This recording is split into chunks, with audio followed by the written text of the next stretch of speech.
খুনের ঘটনায় 4 অভিযুক্তকে যাবজ্জীবন সাজা ঘোষণা করল কৃষ্ণনগর আদালত। প্রিয় দর্শক, আপনারা দেখছেন পিসি নিউজ বাংলা। মুর্শিদাবাদ জেলার বেলডাঙ্গার নাজিমউদ্দিন খুনের ঘটনায় 4 অভিযুক্তকে যাবজ্জীবন সাজা ঘোষণা করল নদিয়া জেলার কৃষ্ণনগর থার্ড কোর্ট। দীর্ঘ 3.5 বছর লড়াইয়ের পর বিচার পেল নাজিমউদ্দিনের পরিবার।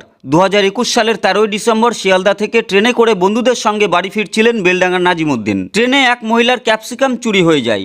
পরে নাজিমউদ্দিন মহিলার কষ্ট বুঝতে পেরে তার বন্ধুদের সাহায্য নিয়ে মহিলাকে ট্রেন থেকে টাকা তুলে দেয়। পরে জানা যায় কিছু ব্যবসায়ী ওই মহিলার ক্যাপসিকাম লুকিয়ে রেখেছিল। বিষয়টি নিয়ে নাজিমউদ্দিনের সঙ্গে ব্যবসায়ীদের ব্যাপক ঝামেলা হয়। নাজিমউদ্দিন এবং তার বন্ধুকে ট্রেন থেকে টেনে হিঁচড়ে বের করে ব্যাপক মারধর করে ব্যবসায়ীরা। তার বন্ধু প্রাণের ঝুঁকি নিয়ে ট্রেনে উঠতে পারলেও নাজিমউদ্দিনকে ধরে ফেলে ওই দুষ্কৃতী ব্যবসায়ীর দল। তারপর নাজিমউদ্দিনকে ধরে 2 ট্রেনের বগির মাঝে ফেলে দেয় তারা। সঙ্গে সঙ্গে তার দেহ 2 টুকরো হয়ে যায় এবং ঘটনাস্থলে তার মৃত্যু হয়। অবশেষে কৃষ্ণনগর আদালতের রায়ে অভিযুক্তদের সাজা নিশ্চিত হয়। Bureau report, PC news Bangla. কম খরচে ডিজিটাল মাধ্যমে বিজ্ঞাপন দিয়ে নিজের ব্যবসাকে বাড়িয়ে তোলো। এই নাজিমউদ্দিন এবং তার আরও কিছু সঙ্গী বন্ধুরা এবং তার কলিগ ছিলেন, তারা একসাথে বাড়ি ফিরছিলেন। বাড়ি ফেরার সময় এই ট্রেনের মধ্যে বেলডাঙ্গা দেবগ্রাম স্টেশন ঢোকার আগে বেথুয়া স্টেশনে কিছু ছানা ব্যবসায়ী ওই কামরায় থাকা একটি ক্যাপসিকাম বিক্রেতা, মানে মরিচ বিক্রেতা, একজন মহিলা, তিনি সেই ক্যাপসিকাম বিক্রি করার সময় বাড়ি দেখেন যে তার ক্যাপসিকাম তার ব্যাগে বা তার কাছে নেই।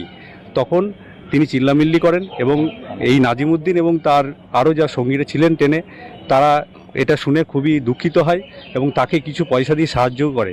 এবং পরবর্তীকালে ওই ট্রেনেরই কিছু যাত্রী দেখতে পায় যে এই ক্যাপসিকাম বা মরিচ অন্যের, এই আমাদের এই ছানা ব্যবসায়ী যারা ছিল তাদের ওই যে ট্রে তার মধ্যে লোকানো ছিল, মানে তারা আর কি চুরি করেছিল।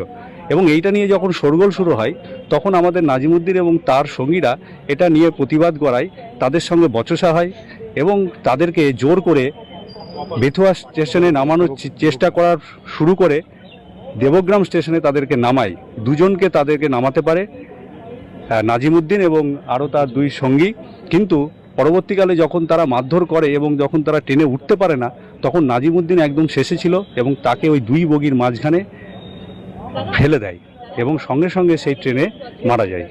পিসি নিউজ বাংলা, এই খবরটি ভালো লাগলে অবশ্যই লাইক এবং শেয়ার করবেন। এছাড়াও পিসি নিউজ বাংলার যে কোনো খবর সবার আগে পাওয়ার জন্য লাইক করুন আমাদের পেজে এবং ফলোইং অপশনে গিয়ে সুই ফার্স্ট অপশনটি ক্লিক করুন।